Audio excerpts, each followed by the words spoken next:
Hey, everybody, welcome to another episode of Fix Your BS, where BS stands for, yep, you guessed it, belief systems. I'm your host, Dr. Greg Persley, also known as Dr. G.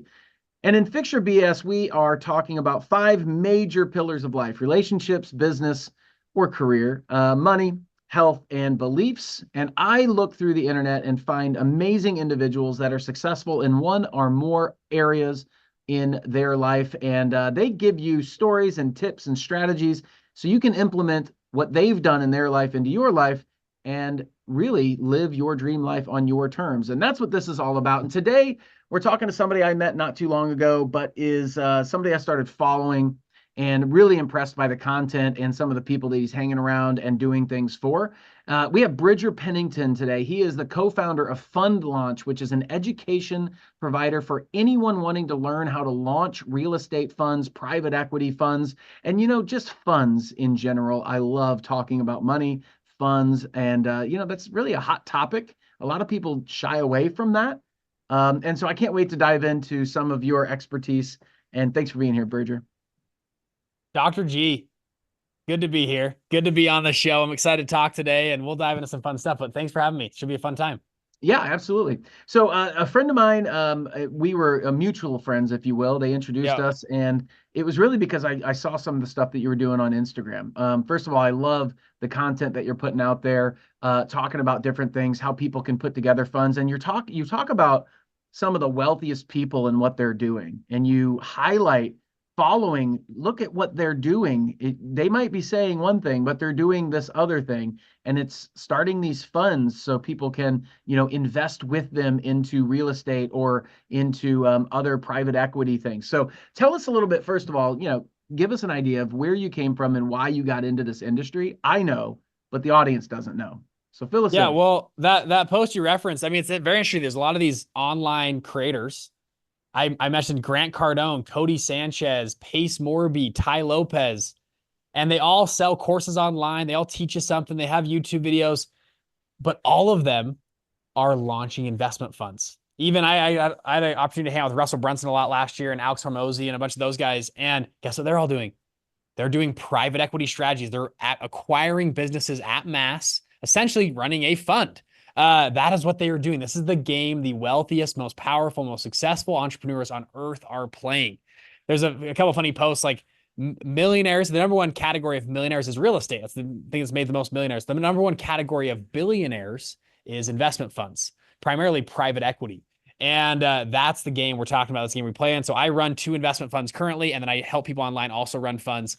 And I just always tell people, like, watch what people do, not what they say they do. There's a lot more telling information from that. So anyways, you asked me, my backstory a little bit. I'll tell you the Cliff Notes version. Is that cool? Tell you the fast version? Absolutely. It's what everybody wants to hear anyway. They don't want to hear the long version anyway. Right? Everybody's Yeah. shaking their head that's listening to this right now. Like, Yeah, I'm gonna go absolutely. fast. So Love it. I grew up in Salt Lake City, Utah. I grew up in a normal house. My dad drove a car with a dent in the door. A great family, just pretty normal, nothing too special. My dad was an entrepreneur and just started and tried a bunch of businesses. I served a 2-year church mission. I went to Taiwan. I learned Mandarin Chinese. It was amazing. Come home from a church mission, and I was very ambitious. And so I'm like, I got to start some businesses. So I started 6 different businesses my first 2 years of college, all different types of businesses. I wholesaled 2 houses. I started building websites for people. I started a Chinese tutoring business. And these were not just business ideas. These were actual businesses that were up and running, generating revenue. And anyways, finally, my dad grabs me. He's kind of like, Bridger, you're kind of like a chicken with your head cut off. I want you to go meet with my business partner. This guy could really help you out.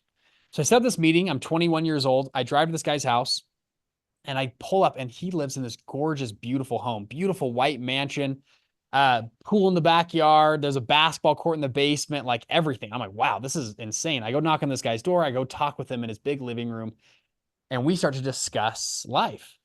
And I finally ask him, how did you get all of this? Like, what did you do? And he goes, funny enough, Bridger, I was a lot like you in my 20s. I started a number of businesses. Actually, he goes, I was actually decently successful. I did really well. But then I figured out the secrets of the ultra wealthy. He said the ultra wealthy families of the world, they send their kids to the best universities. Sometimes they cheat to get them in, right? We've seen that in the news, right? They cheat to get them in, but then they want their kids to do well. And a lot of them, they push them into a couple of fields, consulting or investment banking, a lot of times out of school, but then they want them to go work in the fund space, the world of private equity, hedge funds, venture capital funds, or come back home and help us run the family office. They want them in this world of investments.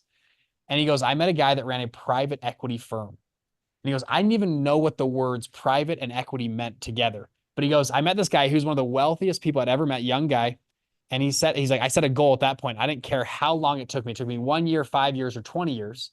I was going to figure out what a fund was and how to start one. And so he goes, that's what we did. And so at the time, he goes, we're managing roughly $8 billion of real estate at the time I'm interviewing this guy.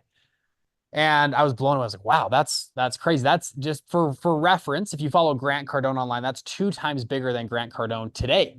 And this is years ago. And today, I think their funds are now over 40 something billion dollars, 10 times bigger than Uncle G's. And nothing wrong with Grant Cardone. I'm just giving you a sense of scale. Mm-hmm. And I was blown away. And I said, hey, like all podcasts tell you, find a mentor, right? So I was like, dude, could you be my mentor? I'll show up. I'll get you coffee, like whatever you need. I will bring it to you. I'll be your slave. Just teach me this game. And he goes, Bridger, go talk to your dad. Your dad knows way more about this than I do. And I said, no, my dad's kind of broke. We live in a small house. He drives a crappy car. Like, I want to learn from you.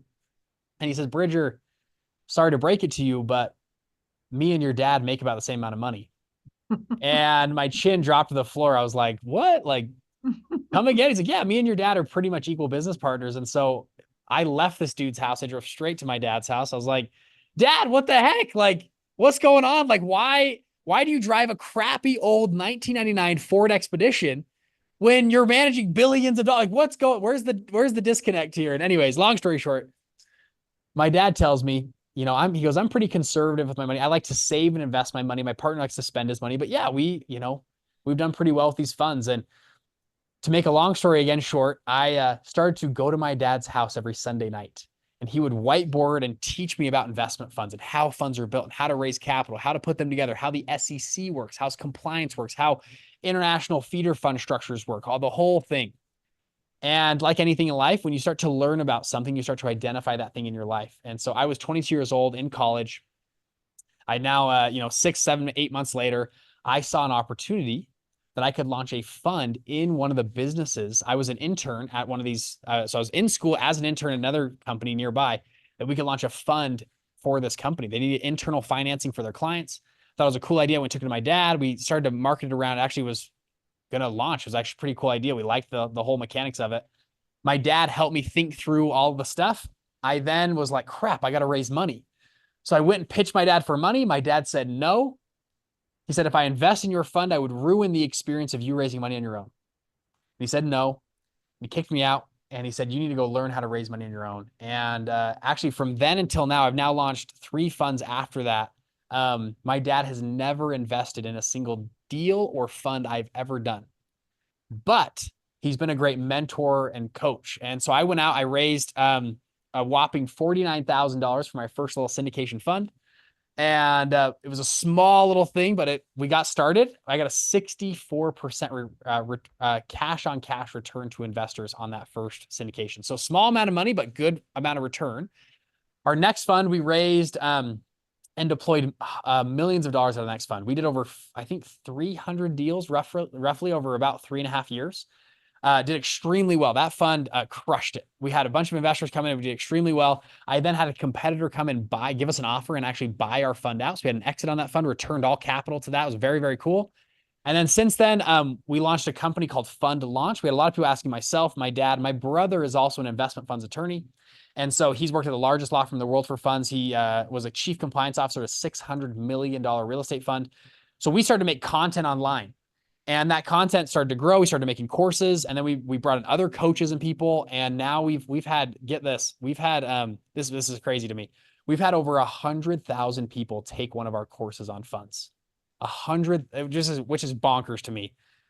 We've done 3 now multi-thousand person events called Fund Launch Live. We've launched over 200 plus funds out of our community, just like our core Black Card community, which is our top group. We help them launch their funds. We have lawyers and people that come in.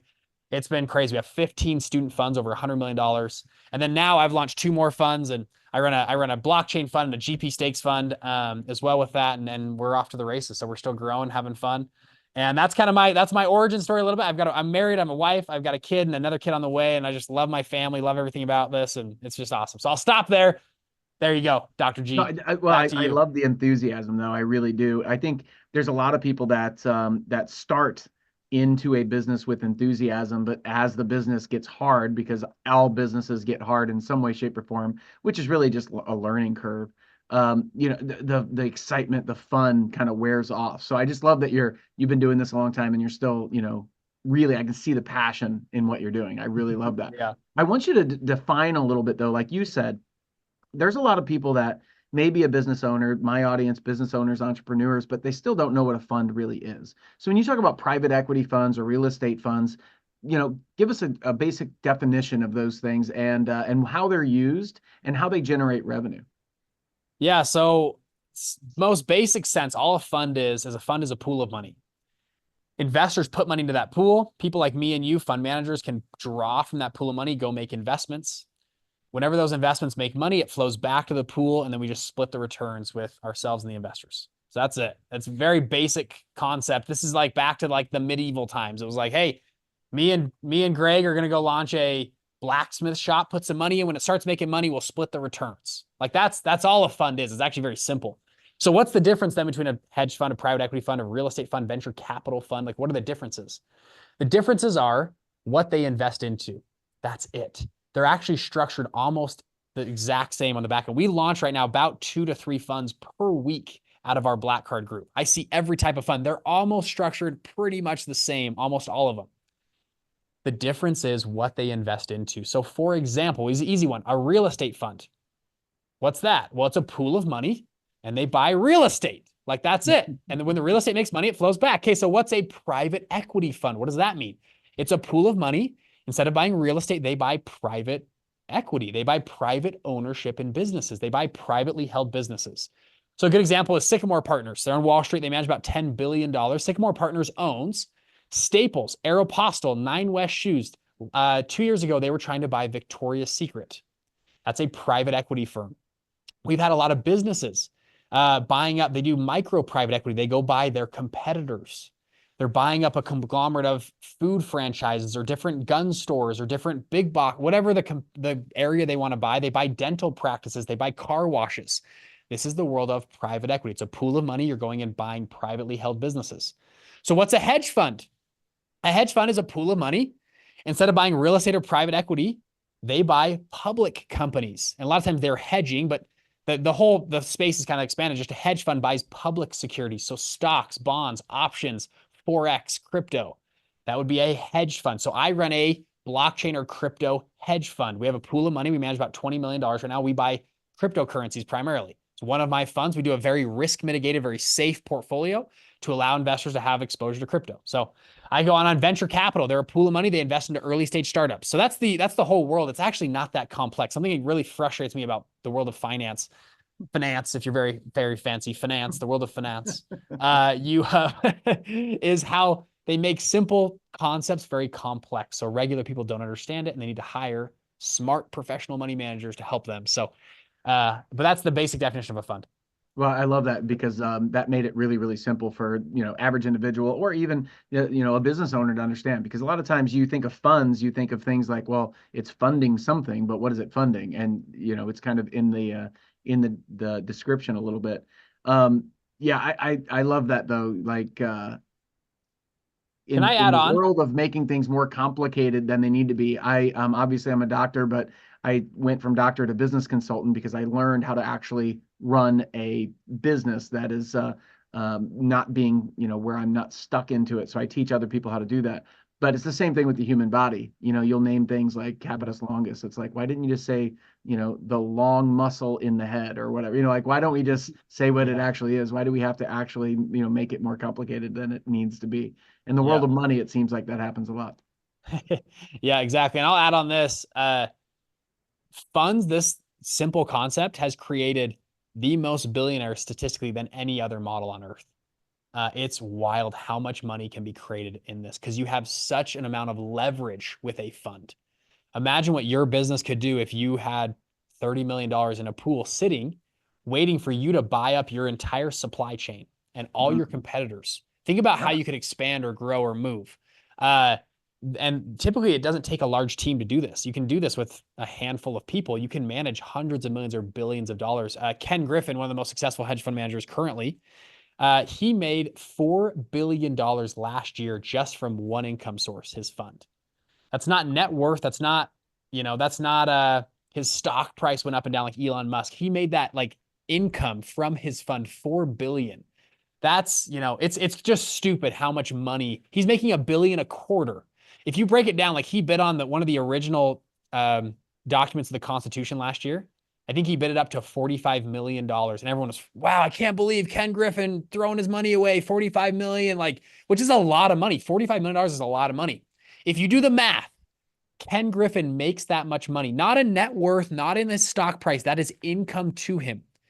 If he works Monday, Tuesday, and Wednesday of this week, he'll make $45 million every week, whether he works or not. And It's what's funny crazy. though, what's funny about that is it's really hard to fathom that for the average individual. Like the average person listening to even this podcast, I've got some people that I work with that do, multiple $1 million per year, and they're making a few 100,000 to 600,000 a year in income. And to the average individual, that's like, dang, they're bringing in $500,000 in income. Like, whoa.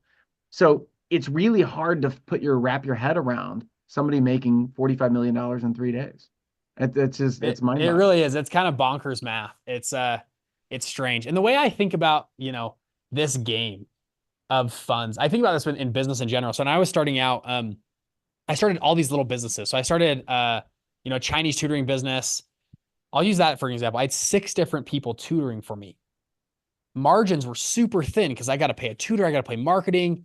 They were like, when I tutored myself, I was making 30, 40 bucks an hour when I tutored. But when I started hiring other tutors, I had to pay them a similar wage because they could just go start competing businesses, right? There's no real barrier to entry.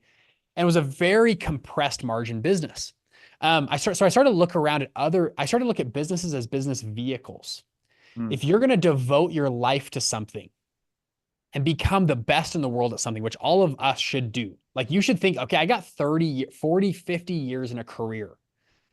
I can become a true expert in that if I really go and swim in a direction. And so my thought process was, well, I might as well swim in something that has a really great vehicle behind it. So for example, I could become the best concrete layer in my city. And I could spend 30 years building the brand and trucks and everything, but I'm capped at a certain level of income, a certain level of margin on that business vehicle. I could become the best chef. I could just try to be a chef and become in my area, but again, you're capped at a certain level of margin or income. And so I started to think about business as vehicles, kind of like, you can even be not as good, but in a better vehicle than someone else and make more money than them. A great example is real estate. There's a reason people talk about real estate. Like you can be, I had a mentor. I remember asking him this. I was like, he was a very successful person in real estate. And I was like, man, could I ever make it in real estate? And he's like, Bridger. He goes, there are people with a mustard stain on their shirt that can't even spell their name correctly, and they make $1 million a year in real estate. He's like, you're way smarter than them. But they just applied themselves to this game. They've been in the game for 12 years. Mm-hmm. If you apply, he's like, you can totally do this. You just have to be in the right game. And that totally changed my mindset of you could go be a PhD and make less money and be more smart than someone who played the real estate game or the fund game. And they would make more money than you in the game of life because they picked a better vehicle than you. It's kind of like the analogy I use is like, if we're in a 10-mile race and I'm walking and you're on a bicycle, you could be 50 pounds overweight and you'd still beat me. Or if I'm on a bike and you're in a car, you could be morbidly obese and I'm the best runner in the world, but you're in a better vehicle than me. You'll still beat me in a 10-mile race because you chose a better vehicle. And so that concept, I drilled in my brain forever. So in college, I was like, hey, what are good vehicles? What are vehicles I want to be in? See, that right there is the right question. The average, that's the question everybody listening to this should be asking right there. What vehicle? Warren Buffett said that from the beginning. He was in the right vehicle. Yep. There was somebody else that graduated with him that went into steel, and he's just as smart, maybe even smarter. Warren Buffett's even said that. And he said, I was in a different vehicle, a much better vehicle. So go ahead. I totally agree. Yeah. So I started to look at vehicles like the Chinese tutoring business was not a very good vehicle. Website building was a better vehicle. Real estate wholesaling was even probably a better vehicle. But then I found two that I really liked. Number one was funds. Running investment funds was an amazing vehicle. So much margin, so much upside. Even if I was decent in funds, I'd make more money running funds than I would in other vehicles. The other one was online marketing and or online education. Mm. When you make a really good product, the margins can be incredible. You can really scale a company and you can impact a lot of people. And so I've dovetailed both those businesses together because I thought they were great vehicles. And we've been decently successful in both those fields. So One of the things that you've mentioned already that I love is that you said the game, the game of funds. And I found myself being a lot more successful in business, and consulting and growing my own integrated medical practices, when I think of it as a game. hmm. Do you find that, people that you work with, you have to help them really see it like that? Because if they get too, I don't know, tight around things, it becomes not fun. Therefore, you don't get the success that you're really after. Yeah, I picked this up early just because I was around my dad and other mentors. They all treat business like a game. They treat it like strategy. They treat it like chess. They treat it like Monopoly. And and I've tried to apply that to my life and businesses. It helps you think more clearly, in my opinion. It just is a better way to think about and that's why like people call it the game, or I'm playing the game of business, and the scorecard is how much money you make. And that's, it's people treat it that way. It's hard to treat it that way, by the way, when you don't have money. So when I first started out, it was very hard to treat, when you're like struggling, it's hard. It's like, this isn't a game. This is my life, dude. This is like everything. But and actually what happened thankfully, I started very early in my career. I lived in a $300 a month apartment. I lived with 5 roommates. We all split rent. I drove, car was paid off. I really didn't, I had very minimal expenses. I went to the grocery store. I probably, spent a little bit on gas. Like if I made $1,500 a month, I covered every expense I had. And so once I started making $3,000 a month, which was double I was like, okay, I can start thinking like a game. Okay, how do I move these pieces and play it like a game? So I think you can start, even if you're making, $2,000 a month, $3,000 a month, you can treat it like a game as long as your expenses are low. And it allows you to actually swing the bat fully and play the game all out. But because it brings on game-like qualities. Like today, I won't share the details, but we had honestly a bad trade, a bad in business deal for no one's, we didn't get screwed over any. We just made a bad decision. Cost us $30,000, something like that. And we worked with this other company, this other group, and it was just we just didn't think it through. And literally today I was sitting here like right before this call, I was like, man, what did we do last July to make that bad decision? Why did we do that? What do we think through? And now do we cut our losses down, just move on to something else? How do we strategically move our chess pieces back in a better for this one area of our business to realign and do we cut losses? Do we try to see it through? Do we reinvest? Okay, what's the game? Where's the chess pieces? Where do we go? How does this language communicate with somebody else to show that we're not down, but how do we, anyways, treat it like a game? And, it makes it actually very fun. Well, it takes the emotion out of it, man. Yeah, and it so does. many people have emotional attachment to the money. I remember listening to Tony Robbins. This is probably 20 years ago, but he talked about he was on stage and he had some a company that just went public, and they pulled him aside in the middle of his workshop in one of the breaks, and they're like, "Dude, your company's worth $400 million." He's like, "Oh, great, good day." And he goes, "That was right before the stock market, or not the stock market, the bubble with all the .com bubble." And Mm. then his company was actually part of the .com bubble that burst. And he goes, "I lost most of that $400 million worth of wealth, but I didn't have emotional attachment to it because it is just like a game." I do agree with you, though. It is hard to view it as a game when you're barely getting by. And that's where people start for the most part. So keeping your expenses low, is that what you would recommend for people to say, look, I'm going to play this as a game? Like my daughter, I have a game with her. She has a X amount saved in her bank account. And I'm like, so what can we do to get you to the next level? How do we get you to the next $5,000? How do we get you to the next 10 grand? Like that's the game that I helped her kind of build in her mind of like, how can we keep increasing this over time? Yep. It's cliche entrepreneurship language, but like if you keep your expenses low, it allows you to take major risks. It allows you to take, I'll tell you actually a quick story from this is my dad's story. He, this is like, so their company, was extremely successful. The IPO in the New York Stock Exchange, he just crushed it in life. He's done extremely well. He had a buddy, one of his best friends, back 15 years ago. They were considering, and he actually gave him an offer to be a partner on the founding team of this company. And the guy turned it down. Mm. And now 15 years later, the guy was like, oh, I should have done that. I'm such an idiot. I should have, shoulda, coulda, woulda. John, if only I knew. And my dad looked at him and said, you couldn't have done that. You couldn't have said yes. And he's like, what do you mean? And he goes, we went 18 months without a paycheck. He goes, do you remember at the time, it was 2004. He goes, you had 2 car payments. You had a BMW for you and your wife. You lived in a bigger house. You had a big mortgage payment. You took your family to Hawaii twice a year. He's like, you couldn't have taken that risk with us. And he's like, oh yeah, you're right. That's why I didn't do it. And my dad's like, and he didn't tell him this, but he told me, he's like, I drove a car that was paid off, a crappy car. I lived in a smaller house. I always played way down so that I could swing the bat, so that I could take risks. And now 15 years later, we've made a ton of money, $1 billion valuation, New York Stock Exchange, all this crazy stuff. And his friend has done well in his career. Not like he's done bad, but just not to that level because he couldn't swing the bat.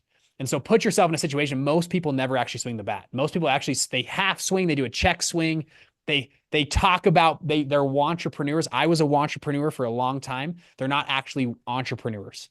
And they like talking business. They like reading the books. They like listening to the podcast, but they don't actually like doing the work. They don't like actually swinging the bat fully. And I speak from experience because I was this person for years. Mm-hmm. And finally I said, I gotta go all in. I have to swing the bat. And what's crazy enough, when you swing the bat enough times, you're going to probably hit a double and a triple and maybe even a home run. So that's my mindset. I love that mindset. And how does your relationship with God, or how does your faith serve you in that? Because most people live in fear. They live in fear of swinging the bat. They live in fear of the what if, which is why they never take that risk. I mean, how is that correlated? Well, great question. A couple notes. I think there's a few things here. Number one, I'll just say this. I'm a God-fearing person. I pray about all my business decisions, big and small. I think God innately I think he cares about us. I think he cares about the details of our lives. I don't think anything is too small to ask and pray. And I have received countless inspirational things that I can track back to how God has helped me. I'll give you 2 examples and then we can talk about other things. This is a handful of years ago. I was 24 years old at this time. So you heard some of my story. I'd been decently successful in the space of funds. I got invited to a guy. He invited me into his office, sat me down. This guy was super wealthy, has a private jet. He's got all these supercars, lives in a huge house. This guy's twice my age, very successful entrepreneur. I sit down in his office. He goes, Bridger, I want to launch a fund. We're going to buy up all these brands. We're doing this really cool stuff. He goes, I have all the capital. I got everything we need. I just need someone to run the fund with me. And he goes, I've been impressed by you for the last few years because we had been in certain things. He goes, I want you to come be a partner with me on this fund. And anywhere from like 10 to 35% equity in this, and we're going to raise $100 million. And he goes, I'll raise all the money. I just need someone to run it with me. I was like, wow, like what a dream come true deal. I go home, talk with my wife. She's like, wow, this is crazy. You were talking about it. Like, this is like career changing, 24 years old. I got to pray about this. So I kneel down, I pray, and my wife prays too. And I don't get answers to every prayer, but I got a distinct impression. Do not do business with this person. And it was very clear. And I have kept a rule, like if God speaks to me, I listen. I'm going to listen, whatever he tells me. And I was like, I'm going to do this. I'm going to tell this guy no.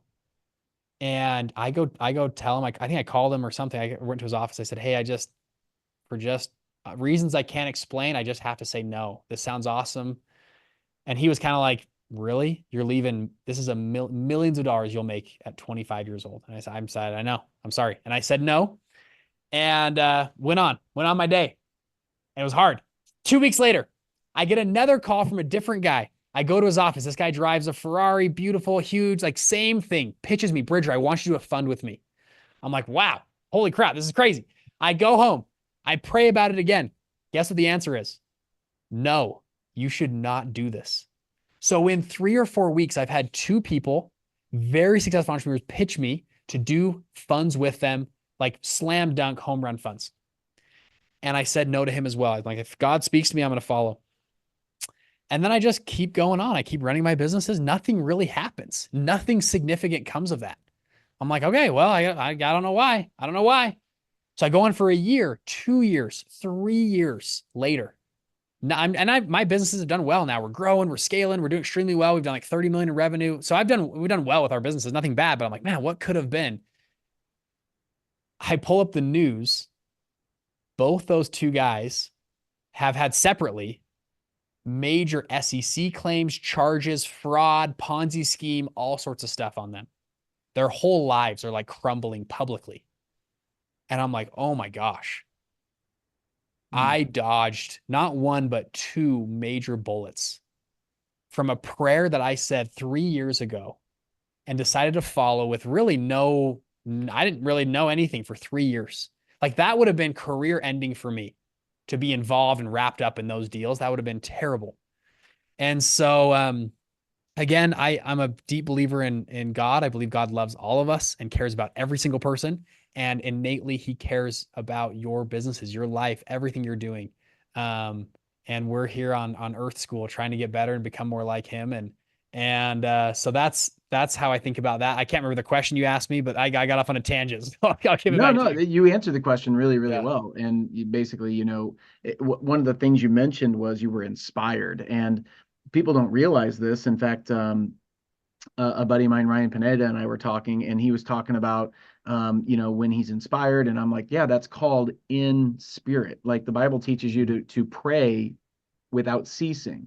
Well, what that really means is being in spirit. And when you're in spirit, you are inspired. And that's why when you are in spirit, meaning you're connected with your source, which is the God that lives within you, then you are allowing things to flow through you. That's being in the flow. So that's I love that you're saying that, because most people don't take the time. And it took me, I was in my late 30s before I really understood the value of sitting quietly, and the phrase "be still and know that I am God," that just quieting the mind, shutting it off, and maybe even focusing on only one question, like what should I do here? What is the response here? What is the uh, answer I should get for this? Or what is the feeling that I have? And I love that you do that, and you're obviously been doing that for a while, and you were so young when you started. Most people need to start doing that. Meditation is not some Middle Eastern foo-foo thing that you do, like crossing your legs and going and chanting. Meditation is nothing more than quieting your mind and allowing the spirit to flow within you without the mind blocking that flow. I love it. I think I was gonna make a post about this yesterday. We are in a very busy world. We're so busy. We very rarely sit and think and meditate. I love what you just shared about that. Um, and then I think there's time for pondering. There's also time for, I try to communicate. I believe God is, you know, our Father in heaven, and we can actually talk with him and communicate with him. And, also pray out loud. And at least for me, I've had over and over and over again where I have felt clear, direct answers to prayers. I often will ask like yes and no questions. Should I do this? Should I not do this? And I could contrast the feelings. You can then, some people meditate with that and talk. There's a lot of different ways and different, we don't have to have a whole religious conversation here, but overall, I have seen huge benefits in my life and major life decisions that have helped me and my wife so much by trying to be in tune with God. And we also think, we got to cleanse ourselves as well. We got to repent and change and live like God would have us live and follow on what he said and become a people that, that I want to say almost worthy to continue to receive communication from God. and to be more in tune, to have that spirit within us. I love that, how you said that. So anyways, I love this conversation. I think it's great. Well, and you said something that was very, very important, was you go through the contrast. Should I do this? Should I not do this? And you pay attention to your emotions that you're feeling about that. That is literally your guidance system. That is the emotional guidance system, that gut feeling of like, this seems off. Mm. I don't know. And when you don't follow that, you'll find, if you look back, everybody listening to this, if you look back at your history, you will find that when things go wrong, where it's very uncomfortable for you, where it doesn't go in a direction that you had hoped it would go. That's what I mean by wrong. Mm. Those are the times when you had made a decision that you had a gut instinct and you overrode that gut instinct. You said, it'll be fine. I think it's going to be good. I'm going to take the money, whatever. Yeah. And so that is really important. Emotions are there to serve you. Most people, though, blame other things for their emotions, and then they don't utilize them. They are used by their emotions. They're very reactive. At least that's what I've run into, especially in the business world. When you're running a business, things come at you, and you got to pause and take a moment and say, okay, how do I want to respond to this, and pay attention to your emotions? So love that you're doing that and practicing that. And I don't think you knew you were practicing that. It just came natural to you. You're like, I got to ask about this. I got to ask my creator about what is the best option here. Yeah. I think it's crucial. I think, and again, I don't think everything is sometimes God gives us challenges on purpose and other things, and not to be your life's going to be just perfect, for the rest of your life. But I think it's a good practice. I pray over people I'm hiring, people I'm firing, because it directly affects their lives. It affects my life, who works with me and who I'm around. And it just, the trickle effects, the ripple effects of every decision you make, especially in a business, is wild. And so I try to be prayerful and mindful, and a lot of times it's up to my own discretion. I can just make my own, but there are certain moments where God, I believe, has intervened and said, no, Bridger, you should not do that. And I just shared two examples of that right Yeah, there. those are great, man. I love that.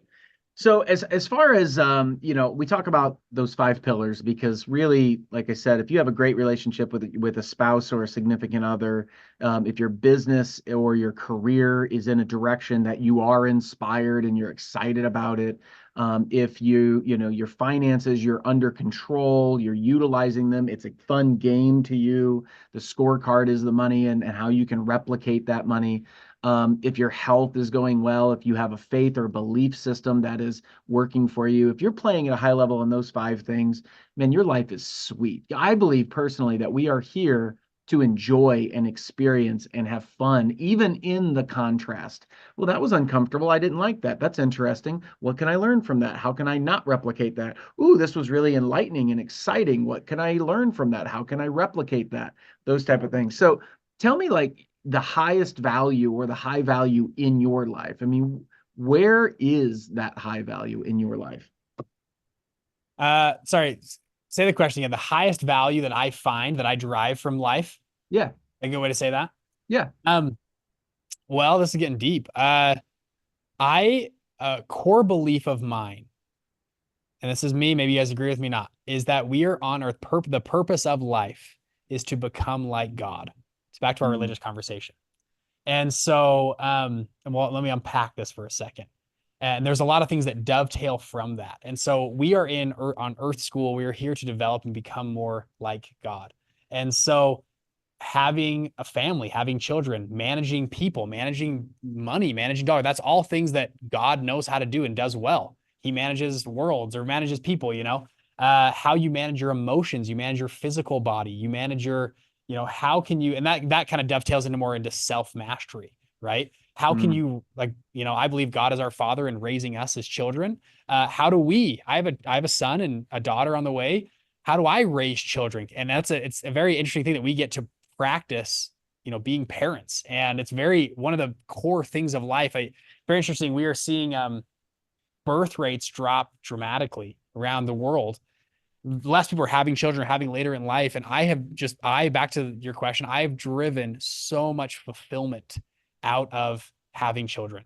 I think Elon Musk shared that same thing in a recent interview. And it's strange to describe how much fulfillment you receive having a family. Mm. and trying to be a good dad and figuring out how do I put the kid in timeout? Do I like what do I do? Do I, are we gonna have showtime or no showtime? What do we like? It challenges you like crazy, and it helps you develop to a whole, like if you want a fast track on self-development, start a business and have a family. Like you really need to mature and you have to grow up quick. And it really, again, back to like this whole self-mastery again for the ultimate goal to become like God. And don't take that in a sacrilegious way. I just mean to become more like God. We're never going to become like God in this life. Like we're never going to be there, but can we become more like him? Can we become and follow him? And I believe in a God that's perfect, the perfect father, the perfect the perfect being.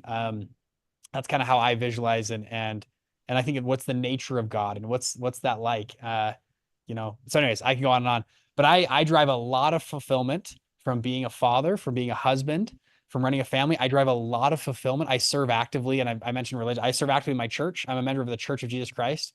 And I teach, like on Sunday, I was teaching me and my wife, we had to manage the nursery. We had 11 2-year-olds that we managed for an hour. 2 weeks ago, I was teaching the youth class. We taught 12 and 13 and 14-year-olds. We'll help out. And I drive a lot of fulfillment from that. We taught an online or a class on how to start a business a few months ago. So I get a lot of fulfillment from that.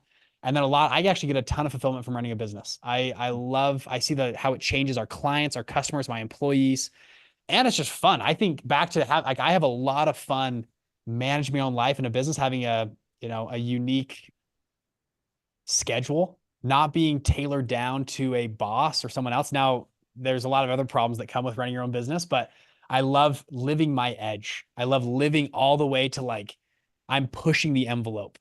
And so I'm going to get sidetracked here. There's an interesting book. I don't agree with everything in it, but it's called The Way of the Superior Man. Very interesting kind of what's that right word? Mental book, or I don't know, self-development book for Mhm. especially for men, but also women. It's very good. It talks very much about masculine and feminine roles and men and women and all sorts of things. But one of the things it talked about in there was generally masculine men or masculine women, but I'll just use masculine men. They have to feel two things, and women or feminine, more feminine, or I'll kind of use masculine and feminine. Feminine just needs to feel love. Is their core driver is just love. Masculine or men need to feel love, but also that they are living their edge.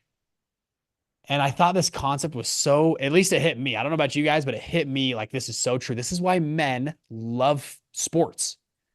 If they can't live their own edge, they love seeing other men live to the edge, push the boundary. Men love watching war movies, of watching other men live to the boundary. Or men just, it's funny, you leave men anywhere, or more masculine people, they will play a game or they'll gamble or they'll figure out something like to push to the edge, to risk, to it's very, very interesting.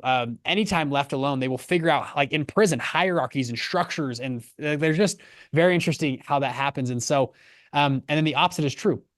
If men or women, but especially I'll use men for this example, aren't living their edge, they feel depressed, sad, lonely, even if they have tons of love. I've seen men, they have a great family, a spouse that loves them, and they're still depressed. A lot of times it's because they are not living to their potential or their edge. Mhm. Feminine or female typically doesn't have that problem. If they just feel love, they usually feel good, but they don't have to have that edge as much. But men especially. And so back to, I feel like I really get to push my edge in the world of business. It pushes me like crazy. And I love that challenge and the challenge of life. For that sake alone, I think it's just made me a better human. So I'll stop talking. There's a long answer to a very good question. But I'll go there. I love that though, because I talk a lot about purpose. And when you say edge, it makes me think of purpose. When people aren't living their purpose, if they haven't figured out what that is, then they end up very depressed, sad, especially men and masculine people really live in that world where they just give up, which is, I say this a lot, but I think that's the biggest travesty in someone's life when they just settle, when they go, well, this is good enough. And you can tell if you're doing that, if you wake up and you don't want to get out of bed and you don't want to do anything, you're like, oh, I just want to lay here. I don't want to go in. Because they don't have a roadmap to their purpose to live that edge. And so therefore they're like, what's the point? Well, I Well, feel like depression a lot of times comes from lack of options, and then anxiety comes from too many options. And lack of options to live there because they're somehow constrained. They have a boss, they have a whatever it is, they can't live their edge. I think that's interesting. Sorry, keep going though. I cut you off. no, you're totally good because I believe I can elaborate on that because I think when people do get that depression, they feel like they either don't know what their purpose is, what gets them excited, what gets them going. They've forgotten it, they don't know what it is, whatever, or they're not connected to it in some way, and they feel like it'll never change. Anxiety, I think, is when there's so many options, but they don't know who they really are. And therefore, they're just trying to do all of them or picking and choosing which ones and just like, oh, I'm anxious. I'm so anxious. Well, you're anxious because anxiety is overwhelmment. Depression is just sadness. Like, I feel like Tony Robbins had this really great definition one time. He said, your life condition, if it equals your blueprint is the way you thought it would be, the way you believe it should be, and your life condition equals that, you're happy. Yeah. When your life condition does not equal that blueprint, you're sad or you're upset or you're whatever, unhappy. But when your life condition does not equal your blueprint and you feel like there is no future of change, you feel like it can't change, won't change, you've believed that it will stay the same, then there's depression. Mm. Because you don't feel like there's hope. When you have no hope, you're depressed. I mean, that's so I lived that. So when my second child was born, he was born with dwarfism. I had a lot of medical complications. I had a 2.5-year-old daughter. I had a business that was a couple years old. I was the only income, and he had a lot of medical issues. And so there was a depression for a period of time because I didn't have hope. It felt like I was going to be stuck in this position forever. Most of the time, it's not true. And I was able to work through that by listening to these psychological things and these emotional things and understanding me. And then also referring back to the Bible and realizing that all the stuff they were talking about came straight from there, which is why I have a whole list of Bible verses that I really live by now. But I think that was a challenge that help me grow and become a better person today. But I also looked at it as something that was helping me and not something that was pushing me down. And I think that perspective changes a lot of people's outcomes because they look at it, well, why did this happen to me? Woe is me, that sort of thing. Did that make sense to Yes, I you? love it. Well, back to the blueprint. It's such an interesting conversation. Me and my wife just had this discussion around losing a child. My Mm, brother passed away 12 years ago. My parents lost a child, and I've never lost a child, so I can't speak to this. But we were talking about this concept of your blueprint. And we know a number of people that have lost a child, which is so hard. Losing people just in general is hard, mhm, right? Death is very, very hard to deal with. I had a brother who committed suicide and dealing with that. It was interesting though. And maybe this is different, but I dealt with my brother's death, I think I'll say better, or for whatever reason not over it, but coped with it much better than other people in my family, I would say. And that's my opinion. And number one was I was very prayerful during that time period, felt like it was fulfilled, and all these different reasons and purpose around that. But also part of my blueprint has been people die. And since my brothers died, I've just kind of set that in my brain. I don't know why. And I'm not saying to lose a child, lose a spouse, lose a friend is incredibly hard. But if it's part of your blueprint of, well, yeah, you know what? I've got a pretty good sized family. There's probably a good chance one or two of them are going to die in the next couple of years. That's an interesting thought process to go through. mhm, Or I'm going to have 5 kids. There's a chance one of them dies. mm. And it's interesting to pre-think that and put that in your blueprint. And again, we hope that never happens and hope everyone's good. Um, but it changes, you're coping. I heard a quote this morning, actually. My mom gave my brother's funeral, And she said this, the time for figuring out your coping mechanisms is not for the middle of grief. Mm-hmm. You figure out your coping mechanisms and other things well before. And, you know, hey, I have a blueprint. I'm going to be a 100 millionaire billionaire, right? That's our goal and blueprint. But also, me and my wife can live on ramen and Taco Bell. Like, we're good. We can live in a shack. And we've talked that like we're good wherever we live. So I yeah, if love our business tanks tomorrow, everything crushes, like, okay, well, we'll see how I actually do through that. But we've actually at least set the mindset of, you know what? If it all goes to zero, we're good on ramen and we'll figure it out. We can work, you know what I mean? We'll be fine. We'll have fun. We'll laugh through it and we'll probably make millions later. We'll figure it out later. Like, it's an interesting mindset to pre-do, and maybe it'll change when trials come. My parents get divorced, or we had I've had, all of us do have problems in our lives. And it's interesting though that some people deal and cope with things way differently than others. And again, all situations and challenges are different, but I thought back to that a lot, that blueprint of what's my level of failure and what's my level of success, and can I widen that gap? And because inside that gap is happiness. And I don't know, I think me and my wife live very happy lives despite a lot of challenges we've seen, and we've been blessed greatly. And maybe I'll have a different opinion in 10 years when we go through all different types of crap over the next 10 years. But I think you find a lot of happiness when you widen that gap of what do I want and what's acceptable.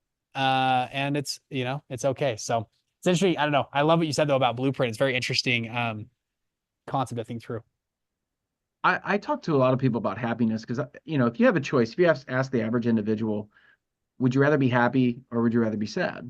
Well, most people are going to be like, I'd rather be happy. Like, well, okay, good. So you do have that choice to look at things and be like, well, even if it's something I don't like, I can still be happy that I'm experiencing it. And that's really hard concept for people to grasp. And so I always look at the definition of happiness. I say, well, setting a goal is great. I love setting goals. I love moving towards goals and trying to attain goals. But that's not where my happiness is. My happiness is the movement toward those goals. My happiness is the moment to moment where I'm taking action to move toward them. And if you set it that way, I feel like you're not setting yourself up for failure, because when you achieve a goal, you will find a moment of elation, but then you're going to immediately set another goal. You're like, well, that was great. Now what? And so if you spend your time miserable, upset, frustrated, angry, whatever, scared, worried, anxiety, anxious, whatever, and you say, well, when I get to this next level, when I have that perfect spouse, when I have that perfect business or better business, when I get that house, when I get that car, when I reach this goal, then I'll be happy. It's like, well, you're kind of missing the point. And I love that you've mentioned multiple times, my wife and I, we just live a happy life. Because that's literally, if you look at religious people, if you look at people that are God-fearing, like you talked about, if you had a creator and your creator created you and said, are you happy? And you're like, no, pissed off. Your creator would be like, well, I created you to be happy. Like, look at all the stuff. Look at everything that's around you. But if your creator was like, oh, are you happy? You're like, dude, I'm happy all the time. This stuff's really cool. Check it out. All this great thing. And this was really tough, but it made me grow and whatever.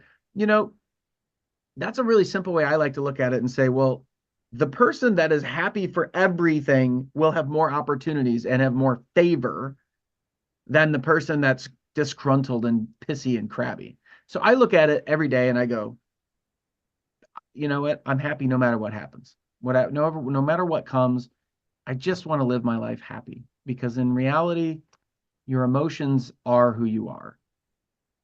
I love it. When it's back to what I mentioned, like my purpose of life is to become like God.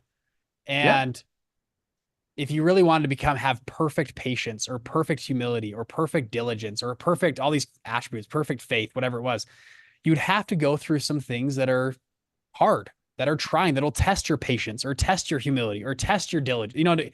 You'd have to go through some pretty hard things to really achieve and become that type of person. And so it's almost like, well, Bridger, everything's fine then. Well, yeah, like everything is fine. Everything is happy. Like if it's going great, then great. If it's going bad, then great. I'm going through something. Hopefully you can have that. And again, easier said than done, but through a tough situation, you go, well, what am I learning here? How am I growing? What is this changing? How is this refining me as a human to that chiseled, amazing person that is coming, is to come. And it's, the falling in love with work, falling in love with the process, falling in love with the game is the fun of it, is the game, is the thing. And there's great to have milestones. It's great to have fun. There's great to have things out, but like I've recently become ever more in love with work. I've told myself over and over again, I love working. And I love working for the sake of working. My favorite days are the days I hit my pillow after 12 hours of work. And it was like, and I define work as a broad spectrum. But those are my favorite days when I'm exhausted. I gave it all my effort. The days that I'm on the beach, chilling, doing nothing. If you do that enough days in a row, you kind of get sad and depressed. The days, and I'll define work broadly as, yes, there's work at work, but work with my son or kids or family or getting stuff done or serving others or working in my church or whatever it is. Like, that's my earthly work or my earthly ministry, whatever you want to call it. Those are my happiest days. Instead of being calling in the it Rocky work, fight scene, being down, like in the grind, doing it all is like the favorite days. that's awesome. Yeah, you just call it service, man. You're servicing other people. You're servicing, you're just giving service. Some people would say, well, work can be a lot of different things. It could be you donating your time and you're working on a charity thing. Well, yeah, I mean, so you're not getting paid for that, but you're just providing service for others, dude. That's awesome, man. I've really enjoyed this conversation. I think you're an awesome person. I love the excitement and the energy that you bring, the happiness, the joy that you're bringing. Because I really do believe that you're that's rubbing off on people around you, and it's attracting people like that to you, which then has this positive result. So really appreciate that and all the great things that you've said. And I just love the game of business. The scorecard is money. The fulfillment, you've mentioned fulfillment many times. Love that, because fulfillment, man, if you feel fulfillment, that's a good feeling. Yeah. Hey, thanks for having me on today, Dr. G. Love the conversation. You're amazing. Thank you. I appreciate you. Everybody, thanks for listening to this. Once again, share this out with friends, families, other people that you know, because that is how we're able to add more value to people around us. You can also check out Bridger Pennington's Instagram page. You can check him out. We'll have that link below. You can also go to the website fundlaunch.com, where you can find more about Bridger and what he's doing with Fund Launch. Great guy, great conversation. Really loved it.